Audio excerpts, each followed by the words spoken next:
Hi everyone. Long time no see. Sorry, I haven't really getting rolling with this channel too much. I've had a little bit of paralysis by analysis. I've been studying a lot of different things, focusing on the Old Testament, focusing on the Septuagint, focusing on the early church, focusing on the original ancient Hebrew language and word usages and meanings, as well as how they kind of contrast with Greek philosophy and how we've been kind of, I don't know, led astray basically by different types of philosophies. And so I'm going to start putting a little bit more focus in this channel in that particular direction to help kind of redirect people's minds back into the ancient mindset of the early church, the original church, and basically what Jesus and his followers would have understood when they're speaking specific things, because the language itself is very important. But something that I want to illustrate and begin kind of opening up for you all that may be watching this is the difference between the thinking of the Greeks and the thinking of the ancient Hebrews. And a really easy way to kind of dive into this is with the definition of the word love. Now, in a Greek mind, love could be abstract. It could be hard to pin down. If you walk into a room, for instance, pretty much anywhere in the Western world, and you ask people, what does love mean? You're probably going to get as many different definitions as there are people in the room. It's going to be very subjective. And because of this, the ancient Greeks kind of defined love according to certain characteristics that they noticed and that they compiled together in a personification of what they believed love was like in the goddess Aphrodite. And so you would talk to somebody about what is love, and they would basically say, oh, it's just like Aphrodite. It's beautiful and we desire it and we would like to be close to it. And it kind of controls us some, but it can also be very cruel and it can destroy our lives, and it can make us go to war with each other, and it can make us do very stupid things.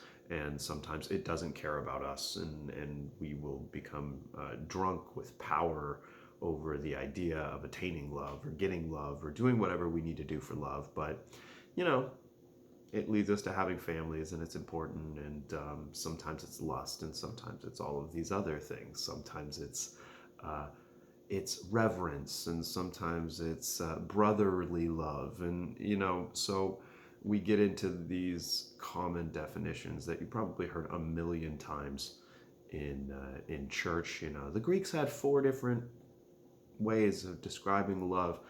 That's because the Greeks had tons of different ideas and ways of explaining all sorts of definitions, because they lived in a very subjective, abstract, and it was a society where everything was a symbol. Everything meant something else. Everything was up for interpretation, kind of like our own society today. It's why we're so good at having lawyers and politicians and stuff like that in our society, is because you can take a word and make it mean completely the opposite of whatever the intended meaning of that word is. And so in English, where we're trying to take these Greek ideas and codify them, you might read a definition, in a dictionary or something like that, that says love is it's a strong affection, and oftentimes it's for people that are close to oneself emotionally, something like that. And so love comes to be determined by how you feel about the people around you. It's a feeling to us, based on our ideas, which are mostly Greek ideas. And so love changes based on your feelings, and that's just how it is. So, what we essentially have in the modern world, or I should say the postmodern world, we have a dumbed down version of what the Greeks thought and what they believed about something so crucial as love. Um, they didn't really have a shared definition. It meant different things to everybody else, and their society is very abstract, and everything is an allegory. But you could say, "Oh, what's love like?" And like, go to the temple of Aphrodite and offer sacrifice, and you'll get some love. And they might say the same thing in Rome. Oh, go to the temple of Venus, and you'll sacrifice. And the temple of Venus, where they were brothels. So, you can see right there kind of where their mind is at with what love is and what it represents. Now let's contrast that with the Hebrew definition. In the Hebrew mind, they don't see things as allegories necessarily. They do have different symbols in ancient Hebrew, but they were a pastoral, nomadic people, and they would move around from place to place, living in tents. Even going back to Abraham and afterwards, they would move around, and they had a tight-knit society, and everything represented something that had to do with their nomadic society. And so all ancient Hebrew definitions, whether we're speaking in ancient Hebrew pictograph, or we're talking about the wanderings in the wilderness of Moses, or some of what Jesus is describing, because he's getting rid of some of these Greek ideas, is what we see is that the Hebrew mind is very concrete. It's very concrete. Everything has a specific meaning. It has a specific definition. It has an agreed to definition by the people, so that there's no way to misinterpret what is being said. And the Hebrew word for love is ab. Ab is, it's represented as a breathing and a looking forward to, in power, looking forward to, as the pictograph is, a home. And so, because the bet is the tent, and it's the home, and you're looking forward, and you are the power of the home, and you are looking at it, and you're holding on to that which you have. So, according to the ancient Hebrew definition of what love is, the actual definition of love is to protect and to provide for that which is given to you as a gift or as a privilege.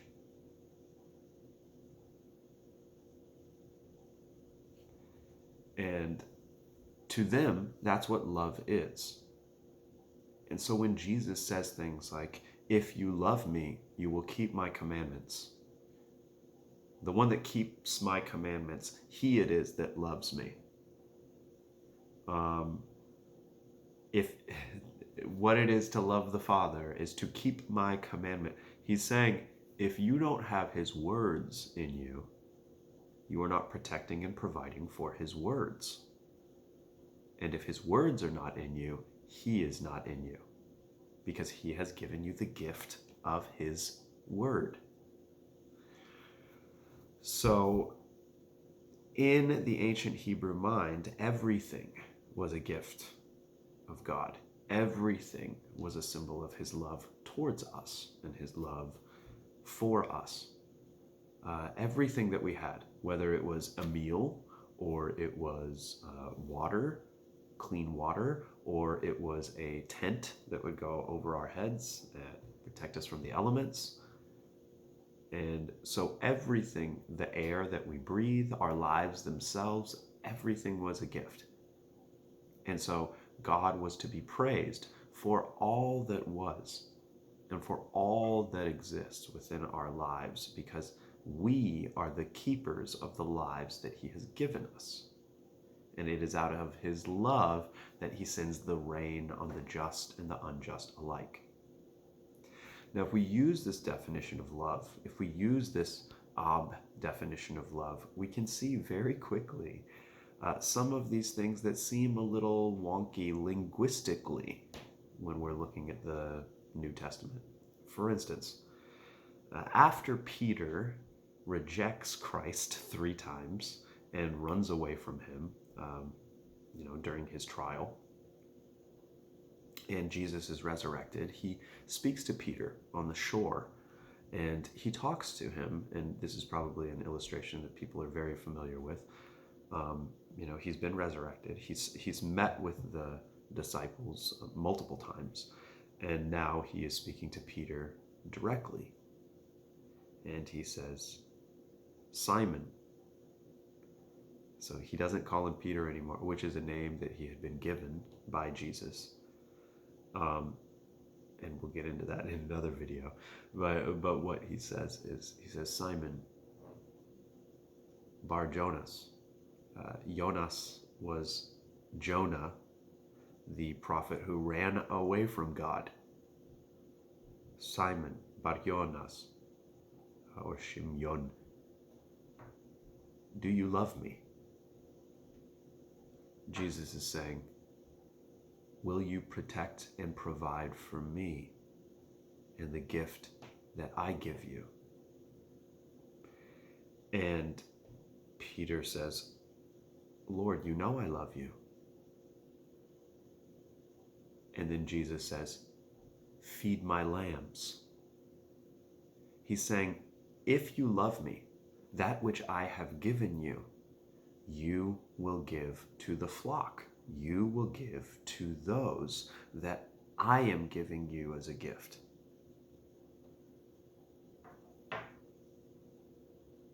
And then Jesus asks him again, Simon, do you love me? And Peter says, Lord, you know that I love you. And he tells him again, feed my lambs. And then he asks him a 3rd time, Simon, do you love me? And Simon says, why do you ask? If I love you, you know that I love you. He's not talking about a feeling. He knows what Jesus is saying. And Simon begins to cry because he realized he rejected Christ 3 times.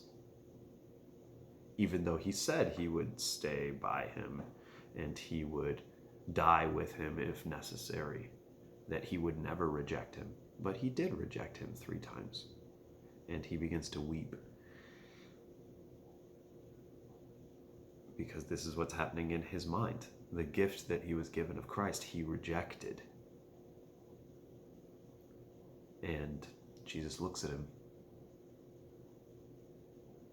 And he just says,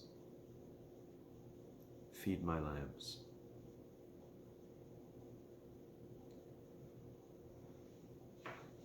So, Jesus is giving us one of these definitions of love that the ancient Hebrews would understand. That which you are given is a gift to give to others. That which you are given as a privilege, something that you are given that maybe not everyone else is given. That is something that you are a steward of in order to give to others. He brings this up many times, that which is whispered in the ear, shout from the rooftop. He gives this definition of love. He also says there's no greater love than this, than to give up one's life for one's friends. And you are my friends if you keep my commandments. So There Jesus is saying, oh yeah, he's going to sacrifice himself and sacrifice his own life for the betterment of others. He is going to give the gift of his own blood poured out upon the tree. He is going to give this gift of his very life in purity. And he expects his followers to do the same. And he is also saying that he's only doing that for you if you are willing to do the same, if you are willing to keep his word, if you are willing to keep his commandments. Because love in a Hebrew mind it has nothing to do with how you feel about yourself. Love in a Hebrew mind has to do with what you are going to provide for others. How are you going to protect and provide for others that which God has given you? And so if you are only concerned with yourself, you don't love anyone. If you are concerned for the well-being of others, if someone, the Sermon on the Mount, if someone asks you for a coat, give them two. Somebody asks you to walk for a mile and carry their burden, carry it for two. And that refers to Roman soldiers that would just take people out and say, carry this. But it's about not hating others, because you are able to carry the weight. Because you are walking with the Lord, and his burden is light. To give to others is a requirement. If you are to love God with all of your heart, soul, mind, and strength, it is because God has given you that heart, that soul, that mind, and that strength. And if you are to love your neighbor as yourself, your neighbor is also a gift.